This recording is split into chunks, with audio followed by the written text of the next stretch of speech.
There is simply no time for fear. My buddy up there in the canoe cannot help me. There's that white water to the left as our boats careen down the river at the mercy of gravity, and that rock on the right and these oars in my hands. As I faced the river for the first time, I saw quite suddenly that these oars were meant to defend me from getting swamped. The banks of the river flew by, and I realized that, hey, these oars work. A word about my oars. In Edmonton, the cheapest camping and fishing equipment was found at the Army and Navy department store. Sometimes the deals you got there were too good to be true, and my inflatable dinghy and my oars found their way into that category. These oars were about 4 feet long and made of aluminum. Whenever I took the boat out fishing on a lake, the palms and fingers of my hands would turn gray. Less than a mile downriver from our launching bridge, I followed Scott over a churning great tumble of white water and flew backward into some rocks by the shore.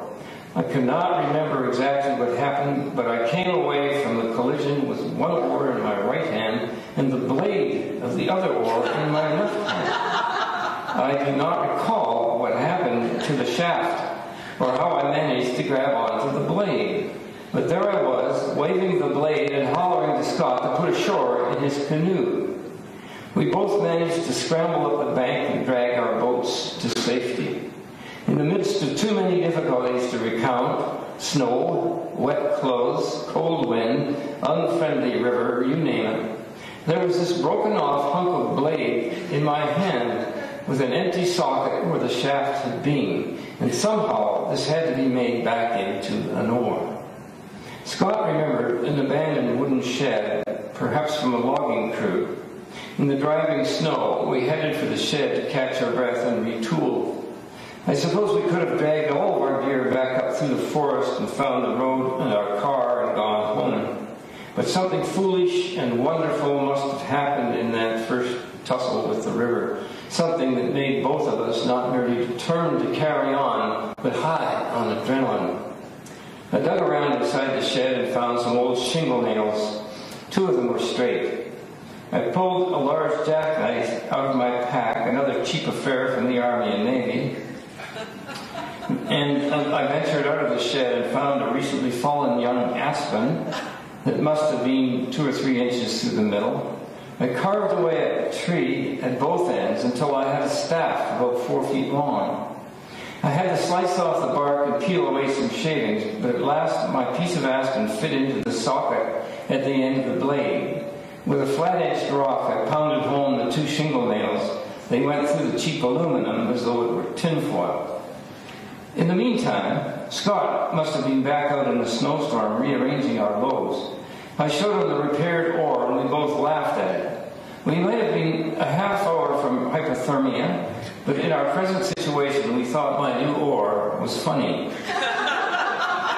That's what it was like to be a 25-year-old city guy who grew up reading Zane Grey and Outdoor Life. There was no quit in us, even when perhaps there should have been. I had stripped down to my shorts and t-shirt because my outer clothes were sopping wet. Back into the river we went, and the snow came down in big wobbly flakes. The last thing I noticed as we pulled into the current was our shabby old shed. It was the last sign of civilization that we would see for a long time.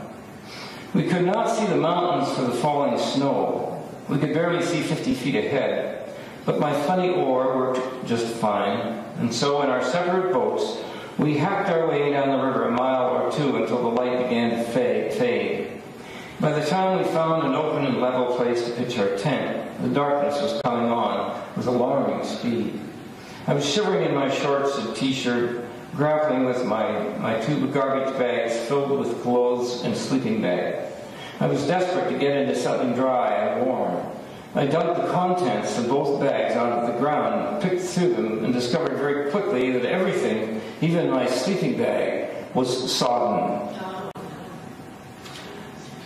But this story is not going to be about male intimacy, by the way. Scott did not have this problem. His canoe had remained relatively dry. Perhaps he'd also had the good sense to double bag his supplies. Hypothermia. Yes. This was a word that had not yet entered my vocabulary, and thank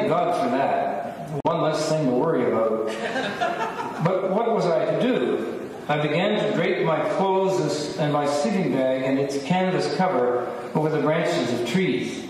I was vocally shivering like a man with a bad stutter and wincing every time a bare foot came down on a sharp rock. But suddenly there was fire. That's my next memory. A big, hot, fragrant, crackling campfire. Where did that come from? How did Scott build a fire out of wet wood? Had he broken off some dead branches from a sheltered tree when I wasn't looking?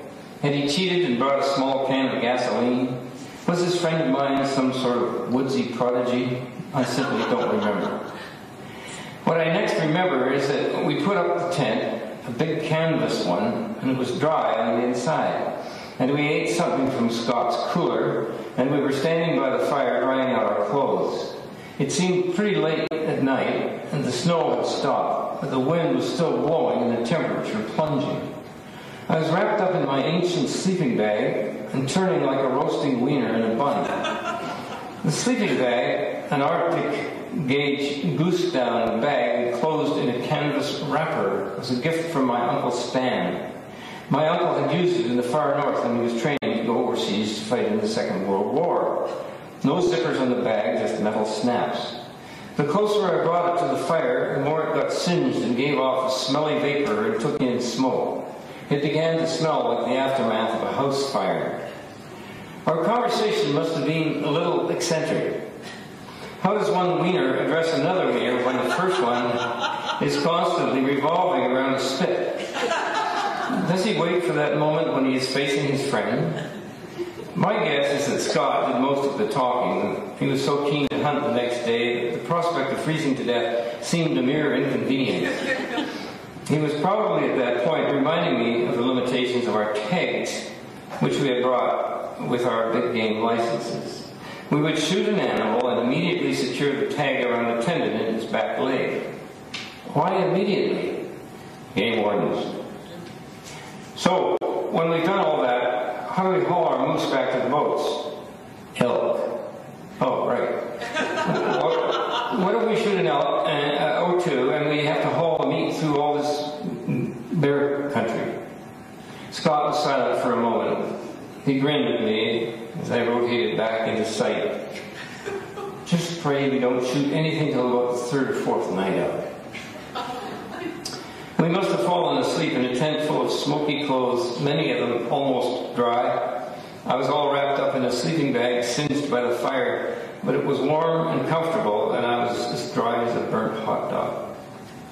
The morning was chilly, and the snow lay around everywhere on the ground, inches thick. It weighed down the pine and tamarack boughs, but the sun rose bright, and by the time we had our breakfast, the day began to warm.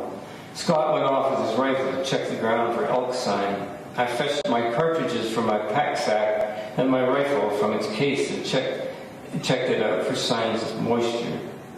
I didn't like the guns my friends used to bring down deer, elk, and moose because these guns had scopes, and to my eyes, they had little heroic appeal. For this trip, driven by ignorance of the hunt and by a streak of romanticism, I had purchased an old saddle gun, a 30-30. It had a dull brown walnut butt and stock. It held 6 cartridges in the breech and 1 in the chamber. You pulled back the hammer for the first shot, fired, and pumped the lever with a quick forward thrust of your trigger hand. This is a bush gun, ideal for shooting in heavy forest because of its short barrel and peep sights. You don't have to locate your target with a scope. You just line up the sights with the animal and squeeze the trigger. It's a small weapon, but if you know how to shoot, you can stop a large animal at 200 yards, or in my case, perhaps 80 was more like it. But while my friends were squinting through a scope, I was communing with all of the cowboys in Hollywood.